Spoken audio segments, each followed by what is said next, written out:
നേർവീതി പ്രഭാഷണ പരമ്പരയിലേക്ക് ഏവർക്കും സ്വാഗതം.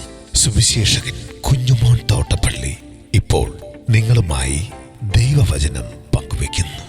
ശ്രദ്ധിച്ചാലും.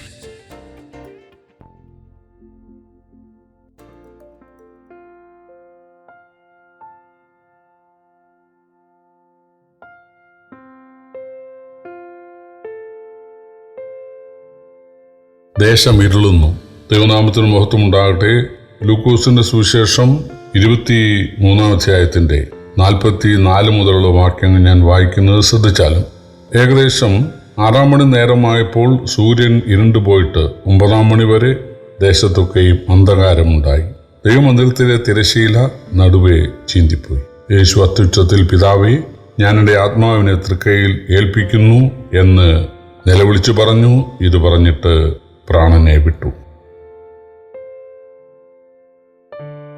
കർത്താവായ യേശുക്രിസ്തുവിൻ്റെ ക്രൂശുമരണം പോലെ ധാരാളം ക്രൂശുമരണങ്ങൾ ഇസ്രയേലിൽ നടക്കാറുണ്ടായിരുന്നു. ലോകത്തിലെ പല രാജ്യത്തും ആ കാലത്ത് അതൊരു ശിക്ഷാരീതിയായിരുന്നു. പക്ഷേ അവരാരും മരിച്ചപ്പോൾ ദേശത്ത് ഇരുട്ടുണ്ടായില്ല. ഇത് പട്ടാപ്പകൽ അല്ലെങ്കിൽ നട്ടുച്ച നേരത്താണെന്ന് ഓർക്കണം.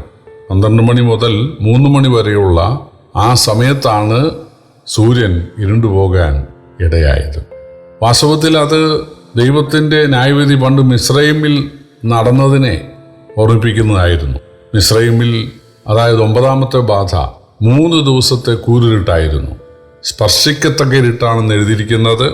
അതുകൊണ്ട് ആരും വീട് വിട്ട് പുറത്തിറങ്ങിയില്ല. ആർക്കും ആരെയും കാണാനും സാധിച്ചില്ല. അത് നരകത്തിൻ്റെ ഒരു ചിത്രം കൂടെയാണ്. പല ആളുകളും വിചാരിക്കുന്നത് നരകത്തിൽ സ്വർഗത്തിൻ്റെ അത്ര സുഖമില്ല എന്നേ ഉള്ളൂ. എന്നാലും പരസ്പരം കാണാനും വിശേഷങ്ങളൊക്കെ പങ്കുവയ്ക്കാനും ഒക്കെ സാധിക്കും. തങ്ങൾ ഒറ്റയല്ലല്ലോ, ധാരാളം ആളുകൾ അവിടെ ഉണ്ടല്ലോ, അവരുമായിട്ട് സ്വർഗത്തിലെ അത്ര ഒരു സുഖമില്ലെന്നേ ഉള്ളൂ എന്നൊക്കെ ചിന്തിക്കുന്ന ആളുകളുണ്ട്. എന്നാൽ നരകയാതന എന്നുള്ളത് അത് യാതൊരു സുഖമുള്ളതല്ല. വേദനയിൽ കിടന്ന് പൊളയാനേ സാധിക്കുകയുള്ളൂ എന്ന് മാത്രമല്ല, അന്ന് അവിടെ ഭൂമിയിലായിരുന്നപ്പോഴുണ്ടായിരുന്ന മാതാപിതാക്കളുമായോ മക്കളുമായോ ബന്ധുക്കളുമായോ അയൽക്കാരുമായോ മതക്കാരുമായോ രാഷ്ട്രീയക്കാരുമായോ പണ്ട് കൂട്ടുകൂടി നടന്ന് പാപം ചെയ്ത ആളുകളുമായോ സംസാരിക്കാനും അവരുമായിട്ട് കൂട്ടായ്മ അല്ലെങ്കിൽ ഇടപഴകാനും സാധിക്കില്ല. കാരണം ഒന്ന് കണ്ടിട്ട് വേണ്ടേ. ഇരുട്ടാണ് നരകമെന്ന് പറയുന്നത്. യേശു പറഞ്ഞ ഏറ്റവും പുറത്തുള്ള ഇരുട്ട് എന്നാണ്.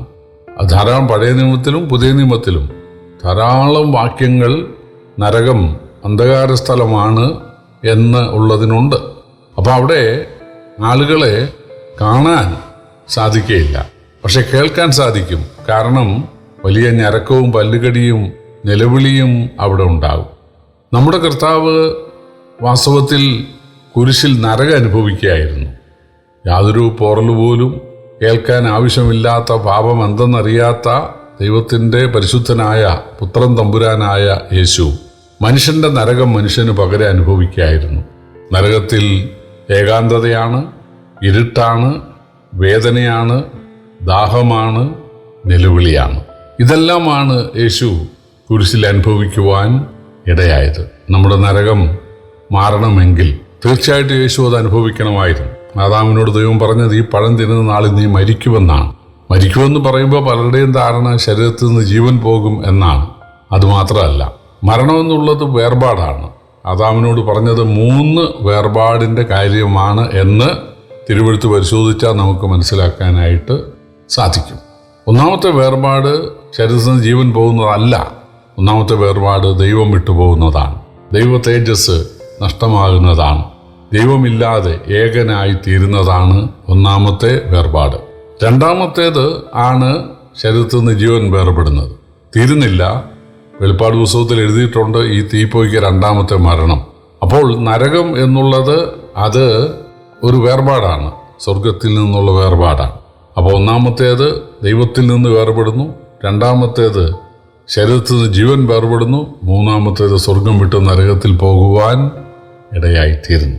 ഈ 3 കാര്യമാണ് മനുഷ്യന് ഇതിനാൽ സാധിക്കേണ്ടത്. 1, ദൈവത്തെ തിരിച്ചു കിട്ടണം, ദൈവമക്കളാകണം. 2, മരിച്ചാൽ ഉയർത്തെഴുന്നേൽക്കണം. 3 നരകത്തിൽ പോകാതെ സ്വർഗത്തിൽ പോകാൻ ഇടയാകണം. നമുക്ക് ദൈവത്തെ കിട്ടണം, ദൈവമുള്ളവരായി തീരണം. ദൈവത്തെ തരാൻ ആർക്ക് കഴിയും? മതനേതാക്കൾക്ക് പറയുന്നത് ഞങ്ങൾക്ക് കഴിയുമെന്നാണ്.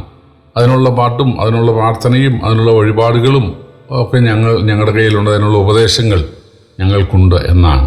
പക്ഷേ ഈ പറയുന്ന ആളുകൾ മരിക്കുമ്പോൾ അവർക്ക് വേണ്ടി ശേഷക്രിയ ചെയ്യുന്നുണ്ടല്ലോ. പരേതാത്മാവിന് വേണ്ടി, അല്ലെങ്കിൽ ആത്മാവിന് നിത്യശാന്തിക്ക് വേണ്ടി എല്ലാവരും പ്രാർത്ഥിക്കണമെന്ന് പറയാറുണ്ടല്ലോ. അവർക്ക് വേണ്ടിയും കാലാകാലങ്ങളിൽ ഓരോ വഴിപാടുകളും കർമ്മങ്ങളും ചെയ്യാറില്ലേ? അപ്പോൾ നമുക്ക് ഈ ഉപദേശം തന്ന, അല്ലെങ്കിൽ നമ്മളിൽ നിന്ന് അതിനു വേണ്ട പണം സ്വീകരിച്ച അവർ പോലും മരണശേഷമുള്ള ജീവിതത്തെക്കുറിച്ചോ സ്വർഗത്തെക്കുറിച്ചോ യാതൊരു ഉറപ്പുമില്ലാത്തവരാണെന്നല്ലേ ഇത് കാണിക്കുന്നത്.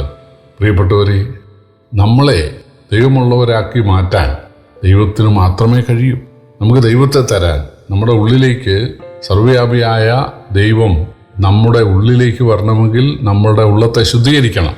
മനുഷ്യൻ്റെ ഉള്ളിൽ ഉച്ഛന്ത, വ്യഭിചാരം, പരസംഗം, കൊലപാതകം, മോഷണം, അസൂയ, അത്യാഗ്രഹം, ചതി, ദുഷ്കാമം, വിടക്കേണ്, ആഭിചാരം, പക, പിണക്കം, ജാരശങ്ക, ക്രോധം, ശാഠ്യം, തൊന്നപക്ഷം, ഭിന്നത, അസൂയ, പെറുക്കൂട്ട്, മദ്യപാനം, ഇതെല്ലാം വ്യത്യസ്ത അളവിൽ, ഒരുപോലെയല്ലെന്ന് മാത്രം മനുഷ്യനിലുണ്ട്. അതുകൊണ്ട് ദൈവത്തിന് അവനിൽ വാസം ചെയ്യാൻ സാധിക്കില്ല. ദൈവമില്ലാത്ത ഒരു സ്ഥലമെന്ന് പറഞ്ഞാൽ മനുഷ്യൻ്റെ ആത്മാവാണ്. ഒന്നാമത് അതിനെ ശുദ്ധീകരിക്കണം, ദൈവം ഒരു മാർഗം ഒരുക്കണം, എന്നിട്ട് വേണം മനുഷ്യനിലേക്ക് വരുവാൻ. അപ്പോൾ നമുക്ക് ദൈവമക്കളായി തീരാൻ സാധിക്കണം. രണ്ടാമത്, മരിച്ചാൽ ഉയർത്തെഴുന്നേൽക്കണം. ദൈവം മനുഷ്യന് മരണം നിയമിച്ചത് കൊണ്ട് മരിക്കാതിരിക്കാൻ കഴിയുകയില്ല. എന്നാൽ ഉയർപ്പിക്കാൻ ദൈവത്തിന് കഴിയും. മരിച്ചാൽ ഒരു നാൾ ഉയർത്തെഴുന്നേൽക്കണം. ഉയർത്തെഴുന്നേറ്റ് നരകത്തിലേക്ക് പോകാതെ സ്വർഗത്തിലേക്ക്, സന്തോഷത്തിലേക്ക്, വെളിച്ചത്തിലേക്ക്, അനുഗ്രഹത്തിലേക്ക് പോകാനായിട്ട് സാധിക്കണം. ഈ 3 കാര്യങ്ങൾ, ഒന്നാമത് ദൈവമക്കളാകുക, ദൈവത്തെ കിട്ടുക, ദൈവം നമ്മളിൽ വന്ന് വസിക്കുക. രണ്ടാമത്, മരിച്ചാൽ നമ്മൾ കല്ലറയിൽ നിന്ന്, മണ്ണിൽ നിന്ന് ഉയർത്തെഴുന്നേൽക്കുക. മൂന്നാമത്, നരകം വിട്ട് നാം സ്വർഗത്തിൽ പോകാൻ ഇടയാക്കുക. മനുഷ്യനൊന്നും ചെയ്യാൻ സാധിക്കില്ല. കാരണം ഉപദേശം പറയുന്ന ആളുകളും മരിക്കില്ലേ ഒരു ദിവസം. മരിച്ചിട്ട് ഉയർത്തെഴുന്നേറ്റവന് മാത്രമേ മനുഷ്യനെ ഉയർപ്പിക്കാൻ കഴിയുള്ളൂ. മരിച്ചിട്ട് ഉയർത്തെഴുന്നേറ്റവന് മാത്രമേ മനുഷ്യനെ ഉയർപ്പിക്കാൻ സാധിക്കുകയുള്ളൂ. സ്വർഗത്തിലേക്ക് പോയവനും മാത്രമേ എൻ്റെ പിന്നാലെ വരുവീനെന്ന് പറഞ്ഞ് മനുഷ്യനെ സ്വർഗത്തിലേക്ക് കൊണ്ടുപോകാൻ സാധിക്കുകയുള്ളൂ. അതുകൊണ്ടാണ് മനുഷ്യന് അസാധ്യമായി ഈ കാര്യം സാധിപ്പിച്ചു തരുവാൻ സ്വർഗത്തിലെ ദൈവം പുത്രൻ തമ്പുരാൻ മനുഷ്യനായി ഭൂമിയിൽ വന്ന് കുരിശിൽ ദൈവത്തിൽ നിന്ന് വേർപെട്ടത്. അതുകൊണ്ടാണ് യേശു മരിക്കുന്നതിന് മുമ്പ് നിലവിളിച്ചത്, എൻ്റെ ദൈവമേ നീ എന്നെ കൈവിട്ടത് എന്ത്. രണ്ടാമത്, യേശു കുരിശിൽ അനുഭവിച്ച എല്ലാം നരകമാണ് നമുക്ക് പകരം.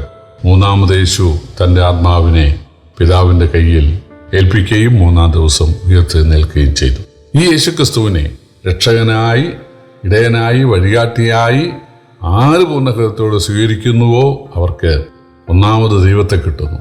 അവർ ദൈവമക്കളായിട്ട് മാറുന്നു. അവർക്കത് അനുഭവിക്കാൻ ദൈവം അവരിൽ വന്ന് വാസം ചെയ്ത് അവരെ നിയന്ത്രിക്കുന്നു, നയിക്കുന്നു എന്നുള്ളത് അവർക്ക് അനുഭവിക്കാൻ സാധിക്കുന്നു. രണ്ടാമത്, അവർ മരിക്കുമെന്നുള്ളത് ശരിയാണ്, എന്നാൽ ഒരു നാൾ അവർ ഉയർത്തെഴുന്നേൽക്കും. അവർ മണ്ണിലടക്കപ്പെടുകയാണെങ്കിലും, ദഹിപ്പിക്കപ്പെടുകയാണെങ്കിലും, വെള്ളത്തിൽ മത്സ്യങ്ങൾക്കിരയായി തീരുകയാണെങ്കിലും, ആകാശത്തിൽ പക്ഷികൾക്കിരയായി തീരുകയാണ് എന്ന് വന്നാലും ഈ ഭൂഗോളത്തിലാണല്ലോ അവരുടെ അവശിഷ്ടങ്ങൾ. തീർച്ചയായിട്ടും ഈ ഭൂഗോളത്തിൽ നിന്ന് യേശുവിൻ്റെ വീണ്ടും വരവെങ്കിൽ അവർ ഉയർത്തെഴുന്നേൽക്കുകയും യേശു ഒരുക്കുന്ന സ്വർഗത്തിലേക്ക്, ആശ്വാസ സ്ഥലത്തേക്ക് അവർ മാറ്റപ്പെടുകയും ചെയ്യും. ഈ കാര്യം നമുക്ക് സാധിപ്പിച്ചു തരുവാനാണ് യേശു നമുക്ക് പകരം ഈ 3 കാര്യങ്ങൾ അനുഭവിച്ചത്. ഒന്ന്, ദൈവത്തിൽ നിന്ന് വേർപെട്ടു. കുരിശിൽ യേശു നിലവിളിച്ചുകൊണ്ട് പറഞ്ഞു, നീ എന്നെ കൈവിട്ടതെന്ത്. 2, കുരിശിൽ യേശു അനുഭവിച്ചതെല്ലാം നരകമായിരുന്നു. 3, യേശു നമുക്കായി മരിച്ചിട്ട് 3-ാം ദിവസം ഉയർത്തെഴുന്നേറ്റു. ഈ യേശുക്രിസ്തുവിനെ ദൈവമായി തിരിച്ചറിഞ്ഞ് രക്ഷിതാവായി മനസ്സിലാക്കി, സ്നേഹവാനായി മനസ്സിലാക്കി, രക്ഷകനായി സ്വീകരിക്കുന്ന ആളുകൾ ഒരൊറ്റ നിമിഷം കൊണ്ട് ദൈവമക്കളാകുന്നു. അവർ മരിക്കുമ്പോൾ, മരിച്ച ശേഷം കർത്താവിൻ്റെ സമയത്ത് ഉയർത്തെഴുന്നേൽക്കുന്നു. അവർ നിത്യ ആശ്വാസത്തിലേക്ക് പോകാനിടയാകുന്നു. ഇതിനായിട്ടാണ് യേശു നരകം അനുഭവിച്ചത്. അതാണ് നമ്മൾ വായിച്ചത്. യേശു മരിച്ചപ്പോൾ ദേശത്തെല്ലാം ഇരുട്ടുണ്ടായി. യേശു നമുക്ക് പകരം നരകം അനുഭവിക്കുകയായിരുന്നു. ഈ യേശുക്രിസ്തുവിനെ രക്ഷകനായി സ്വീകരിച്ചാൽ സ്വർഗം ഉറപ്പാണ്, ഭാവി ഭദ്രമാണ്. ഇഹലോക ജീവിതവും പരലോക ജീവിതവും ധന്യമാണ്. അതാണ് സുവിശേഷം. ദൈവം ഏവരെയും സഹായിക്കട്ടെ. കർത്താവിൻ്റെ വലിയ നാമം വാഴ്ത്തപ്പെടുമാറാകട്ടെ.